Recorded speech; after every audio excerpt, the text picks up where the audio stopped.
nombre es Federico Anaya Gallardo, soy abogado y traté de escaparme del derecho estudiando ciencia política en el posgrado. El posgrado al que traté de escaparme era de ciencia política en Washington, D.C., en la Universidad de Georgetown, que es de jesuitas. Y ahí uno de los temas era precisamente política internacional y geopolítica.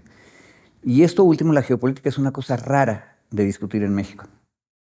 Ahora que están de moda estos programas de Juego de Tronos y demás, habría que imaginarnos ese tipo de tramas, pero en serio, con países que sí disparan y matan seres humanos y que se pelean en el terreno internacional por controlar recursos y controlar poder, y a veces nada más prestigio. O sea, hay guerras tontas.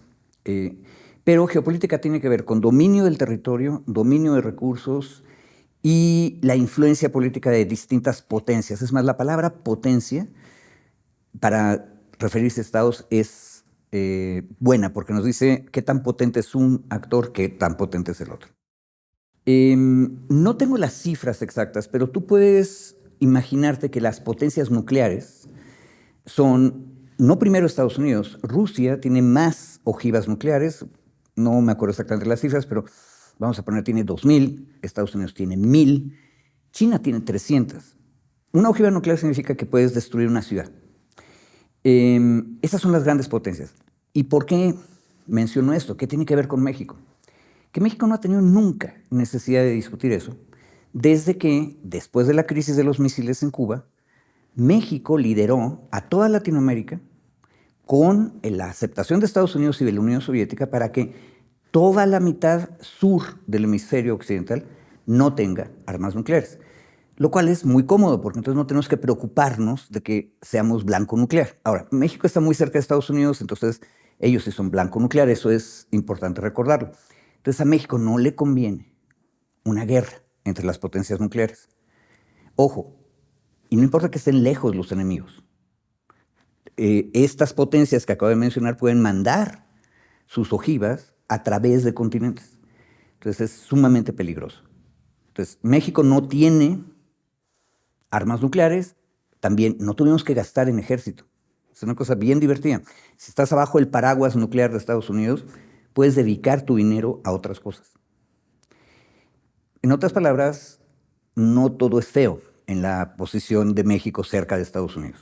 Nos ahorra dinero, nos da protección, pero él es el hegemón, el país más grande todavía desde 1950 y hasta la fecha.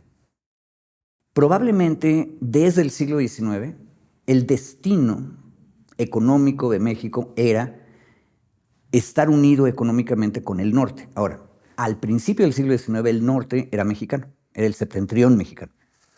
El país era muy poco poblado, tenía muchas crisis, Estados Unidos también tenía crisis, pero tenía más población y un territorio más rico. Entonces, en esa disputa gana Estados Unidos. Pero la migración mexicana hacia el norte, que empezó en el siglo XVI, continuó. Apenas México saltó sus baches del siglo XIX y la Revolución Mexicana, algo así como naturalmente, dirían los geopolíticos, la población mexicana siguió avanzando hacia el norte. Y esos pobladores son indispensables para el sistema económico de Estados Unidos. Ahora, el libre comercio a la izquierda mexicana y latinoamericana siempre nos pareció mal, porque era encadenarnos aún más a los Estados Unidos.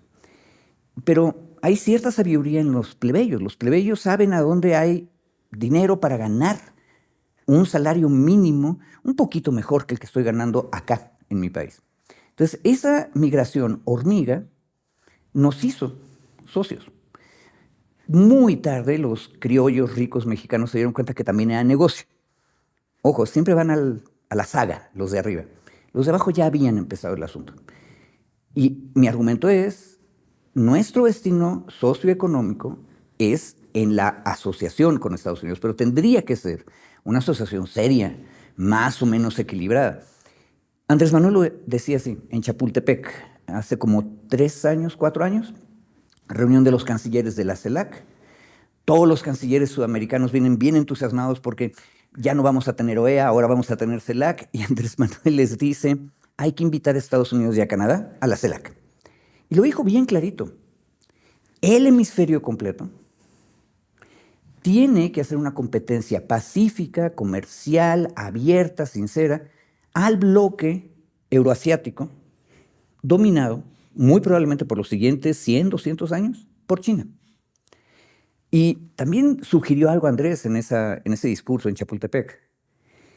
Si no estamos cerca de Estados Unidos, no lo dijo con esas palabras, pero la sugerencia era, los vaqueros en Estados Unidos un día van a disparar y eso no nos conviene a nadie, mucho menos a México, que está demasiado cerca de Houston, y Houston sí es blanco nuclear. Entonces, la izquierda no nos caía bien el libre comercio, los de abajo ya estaban haciendo libre comercio a nivel de trabajo, terriblemente explotados aparte, y tenemos que seguir ese camino, pero haciéndolo más justo. Ahora tenemos una persona que no entiende nada, ni de la economía del norte, ni de la economía nuestra, entonces, incertidumbre. El libre comercio es una cosa seria, diría Adam Smith, y que, por cierto, Carlos Marx era un lector asiduo de Adam Smith. Lo criticaba mucho, pero lo usaba. El trabajo, decía Adam Smith, tiene que perseguir a su salario. Por eso no puedes detener a la gente. O sea, es un derecho humano migrar, y el libre mercado depende que la gente migre y sea libre. Bueno, si ellos quieren trabajar allá, que puedan trabajar allá. Expulsar es una mala idea, porque le quitas trabajadores a sectores de la producción norteamericana, por un lado. Por otro lado, vamos a tener nosotros un problema de inserción o de reinserción. Pero lo industrial mercantil es peor todavía. Todavía no termino yo de entender, y yo creo que nadie, pero hay que discutirlo. ¿Por qué estaban tan preocupados ayer y anteayer en Europa de si Canadá, México y Estados Unidos iban a platicar o no el asunto de los aranceles? Bueno, una compañera, Violeta, me decía en Rompeviento que el problema es que hay muchas armadoras de automóviles europeas en México. Entonces, si empiezan los aranceles, ellos también salen perdiendo. Estados Unidos nos convenció a todos de que teníamos que entrar al libre comercio. Y ahora, Trump, que no Estados Unidos necesariamente, quiere romper las cadenas de suministro, las cadenas de intercambio, y eso perjudica a todos. Ahora, ¿qué hay que hacer? Negociar con la cabeza fría. ¿Hasta dónde podemos hacerlo? Depende de cuánto daño haga pronto Trump en su propia economía. Porque ahora sí que no se manda solo. Si los marxistas tenían un poquito de razón en aquello de que el Estado, los gobiernos son en realidad la gerencia de administración de lo político del capital y de los capitalistas. En algún momento los dueños de las acciones de la compañía capitalista le van a decir a la Casa Blanca, párale. Pero, ojo, ve cómo está su gabinete. Es un gabinete hecho por una parte del capitalismo, que es la que menos tiene que ver con la producción de cosas. Son las compañías electrónicas. Discuten en softwares, discuten en inversiones, parece que es más bien capital financiero nada más, destructores de economías, se decía hace 20 años, las películas hablaban de cómo en la banca, o más bien en la bolsa, puedes destruir compañías y dejas de producir, corres a la gente y destruyes la economía. Bueno, acabo de describir la desindustrialización de Estados Unidos. Estados Unidos mandó al exterior sus fábricas. Eso nos benefició. El Bajío mexicano está lleno de empleos en la industria automotriz por eso. Pero ahora el señor quiere transportar de regreso eso. Se tardaron en llegar 30 años. ¿Cuánto se tardarían en regresar? ¿Y cuánto se pierde en el momento de la crisis? Es un momento difícil. Ahora, los chinos, por cierto, que están del otro lado del gran océano, dicen que también es un tiempo interesante, ¿no? Incluso más que el racismo en términos de soy caucásico, soy blanco, eres africano, eres latino. Lo que a mí más me sorprendió es esta idea tan teológica de que la biología es lo que Dios quiso y solamente hay dos géneros. Ahora sí que esos compañeros no asistieron con atención a sus clases de prepa, donde sexo y género son cosas distintas. Bueno, solamente hay dos géneros. ¿Por qué estamos discutiendo eso? Ellos, la derecha norteamericana, habla de una guerra cultural. Y tal vez hay que tomarse en serio el asunto. La cultura es una cosa muy importante. O sea, si no concebimos a todos los seres humanos como iguales, nunca vas a leer bien a Adam Smith para que haya libre trabajo y mejores salarios. Nunca vas a leer bien a los marxistas, ni a nadie. La igualdad es algo importante. Y si van a discutir que culturalmente no somos iguales porque hay razas superiores o solamente hay géneros aceptables por la sociedad, ese tipo de cosas restringen y te hacen perder tiempo. Un buen capitalista del siglo XIX diría, ¿por qué estamos discutiendo eso? Hay que aumentar la tasa de ganancia. Pero ellos metieron ese debate. Tal vez la paradoja es que esa es una de sus debilidades. Luego se nos olvida, y el círculo rojo de la comentocracia mexicana a veces me desespera, porque están los datos. Estados Unidos cada día más está votando más gente. Ojo, no se nota porque tenían tasas de participación bajísimas. En los años 80 luego iba solo 30% del electorado a las elecciones presidenciales. Hoy en día está yendo arriba del 50%. Es un avance impresionante. Y si ves los 3 momentos en que Trump ha sido candidato, ha aumentado su número de votantes. Pero lo terrible de esta última elección fue que la alternativa en la supuestamente izquierda demócrata no existía. Y entonces cuando tú comparas cómo van subiendo republicanos y demócratas, a lo largo de 30 años van subiendo la participación. Y a veces gana uno, a veces gana el otro. Trump perdió porque hubo una multiplicación de participación impresionante, básicamente jóvenes, latinos, afroamericanos. Y esos ya no siguieron saliendo a votar en esta última, porque Biden los traicionó, porque Kamala no era una buena alternativa. Y alguno por ahí de nuestro círculo rojo dice, bueno, tal vez Sanders hubiera sido un mejor candidato. Sí, el único problema es que está muy viejito. Y aún así, tal vez hubiera sido mejor candidato.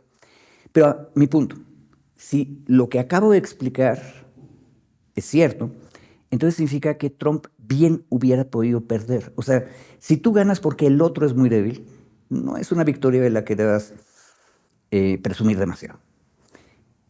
En otras palabras, si tú comparas eso con el 60% de Sheinbaum y de Morena en México, donde tienes una hegemonía política interna mucho más grande, probablemente la correlación de fuerzas, por más que sea muy grande Estados Unidos y muy pequeño México en comparación, es mucho más fuerte el sistema político mexicano en este momento. Ahora, es la diosa Fortuna.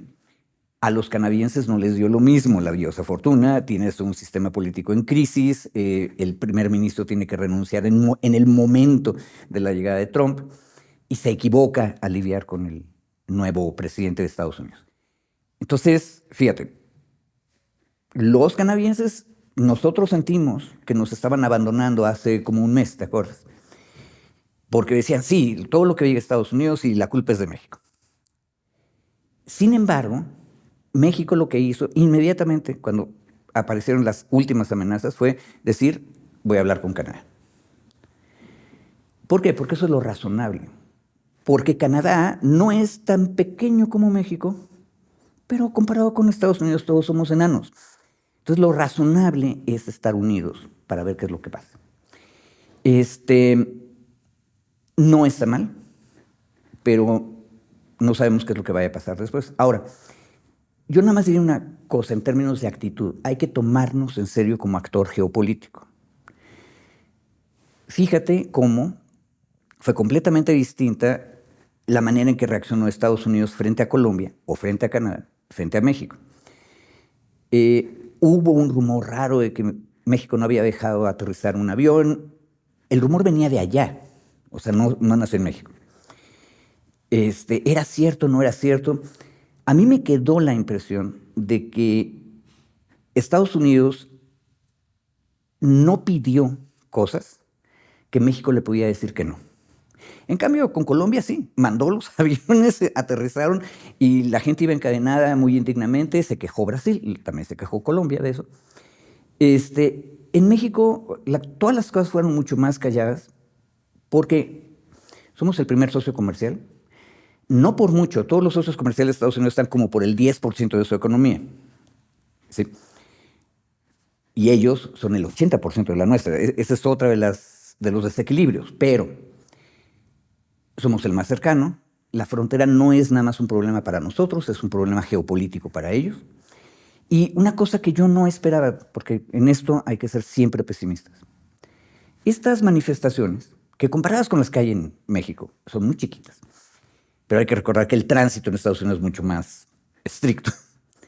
En Los Ángeles, en Chicago, son relevantes. Porque entonces significa que hay una especie de eco dentro de la sociedad estadounidense respecto de qué tanto te puedes pelear a la mala con el vecino del sur. Ahora, no nos sintamos poderosos por eso. Más bien a lo primero que dije. De manera natural, todo el septentrión, o sea, toda la América del Norte, es más, de Darién hasta Alaska, es una sola región. Lo natural es que sea una sola región, que sea democrática, federalista, respetuosa de los derechos humanos. Estoy dándote la versión de izquierda de esa región. Y que parte tenga libre comercio, junte sus potencialidades y compita en paz, sin necesidad de amenazas de guerra, con el resto del mundo. Ojo, el resto del mundo se está unificando. Y eso no ha cambiado. Va a ser un continente inmenso. Asia y África. Y Europa, que ya ves que los europeos creen que son un continente, pero pues es una peninsulita chiquita de Asia. Ese es el mundo que se está consolidando. Y la pregunta que dijo Andrés en Chapultepec es, tenemos que estar juntos con los canadienses, los estadounidenses y todos los latinoamericanos para ver cómo hacemos buenos negocios y evitamos un desastre. Ojo, las ojivas nucleares están ahí. Un día metemos la pata y se acaba todo. Una amiga que se apellida Matamoros un día le decía, Matamoros podría no haber existido desde 1961. Me dice, ¿pero por qué viste eso de mi familia? Digo, no, Matamoros, la ciudad. O sea, si hubiera habido un desastre en la crisis de los misiles, Cuba, Estados Unidos, Unión Soviética, el norte de México, la costa del Golfo, hubiera quedado afectada. Ojo, no es ciencia ficción, es geopolítica. Y hay que empezar a jugar geopolítica en serio, creyéndonos lo que somos. O sea, no somos chiquitos, somos bastante grandes. Comparados con Estados Unidos somos enanos, pero tenemos muchos hermanos. Entonces, creo que vale la pena empezar a discutir estos temas que no eran del gusto de la élite mexicana. Habría que imitar a los de abajo, que se fueron a trabajar, prosperaron, mandan remesas, mantienen las ligas culturales y políticas con el país de origen, pero aparte no quieren regresarse, porque son parte de otra cosa nueva, ¿verdad? Si somos egoístas, ¿qué vecinos queremos en Estados Unidos? ¿Trumps o chicanos? Si queremos ser mucho más solidarios, como debe ser la izquierda, la pregunta es, ¿cómo hacemos democracia en Canadá, Estados Unidos y México? El otro día hice la cuenta, si lo ves a nivel estados, es la historia de algo así como los 110 estados de Norteamérica. Saskatchewan, Ontario, Zacatecas, Georgia.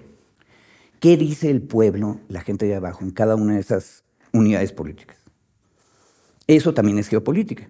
Por cierto, Arizona y Sonora fueron de los que públicamente dijeron, no estamos de acuerdo con estas amenazas de aranceles, tenemos que rescatar la comunidad económica.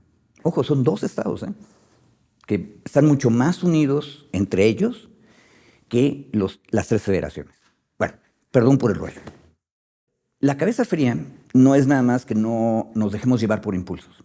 Implica que tenemos que estar muy atentos a las fuerzas reales que tenemos enfrente. México no puede cambiar de un día al otro, y probablemente no de una década a la otra, nuestras relaciones comerciales. Entonces, el discurso académico latinoamericanista, en el sentido de que tenemos que cambiar hacia Latinoamérica, no es tan fácil, primero, y segundo, nosotros somos el hermano grandote de Latinoamérica, en el lado hispano.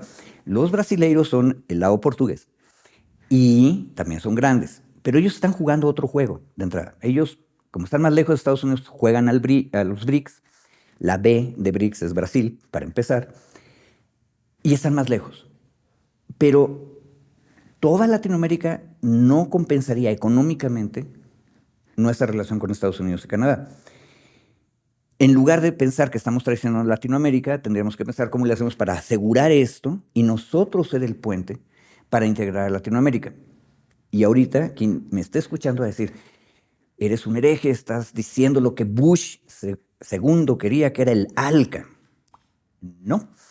Lo que estoy diciendo es que la CELAC, o sea, la Unión Latinoamericana, también tiene que invitar a los anglos, porque el verdadero juego económico es global, está en China. En eso estaríamos de acuerdo con el loco de Trump. Él dice que el enemigo es China. Ok, sí, el único problema es que no te tienes que pelear, tienes que hacer buenos negocios. Y ojo, sí son vaqueros. Este presidente es un vaquero que un día puede disparar el revólver. ¿Nos conviene? No. Cabeza fría es medir. ¿Qué tan rápido podemos reconvertirnos? ¿Qué tanto nos conviene reconvertirnos? Ojo, hay países en Latinoamérica cuyo primer socio comercial no es Estados Unidos, como nosotros, sino China. Eso hay que sopesarlo y ver cómo funciona. Por ejemplo, dudas que no hemos aclarado. ¿Por qué es grave o no es grave que Panamá haya decidido congelar los pasos que estaba dando para integrarse a la ruta de la seda china con el canal? Yo no sé. Son preguntas que tenemos que hacer. La cabeza fría es preguntar dónde estamos, preguntar para dónde podemos movernos y luego ir basculando de un lado al otro dependiendo de lo que este imprevisible contendiente haga. Uno, cabeza fría, analizar todas las oportunidades y, ojo, un poquito de amor propio. Tenemos muchas más oportunidades que muchos otros países. Y la última cosa, por cierto, creo que hemos jugado bien como equipo, sin ponernos de acuerdo, porque si nos ponemos paranoicos, nos ponemos de acuerdo y hacemos una gran unión latinoamericana y entonces el gran garrote agarra y le pega a todos juntos. Bueno, exagero, por supuesto. Pero este asunto de que un país más alejado, que no depende tanto, 80% de su comercio con Estados Unidos, Colombia, se pelea con Estados Unidos y de todas maneras llegaron a un arreglo, al final de cuentas. Los dos países salvaron cara, los dos dijeron que habían ganado y se tranquilizó. Pero la actitud de Colombia ayudó a México. O sea, en lugar de que nosotros nos pongamos broncos, nuestro otro jugador en el otro lado de la cancha es el que hace el acto de ser bravo. Eso nos ayuda porque nos ahorra la bravura. Y empezamos a tentelear, a tentar. Esa es una cosa de los toros. Tientas al toro para ver cómo es, qué tan peligroso es, en qué cosas es peligroso. Y para eso necesitas otros actores. Ojo, no estamos solos, no hemos abandonado Latinoamérica, tenemos que jugar. Creo que en brasileiro se dice jugar bonito, ¿no? O algo por el estilo. Entre todos, sin asustar al otro, pero juntos.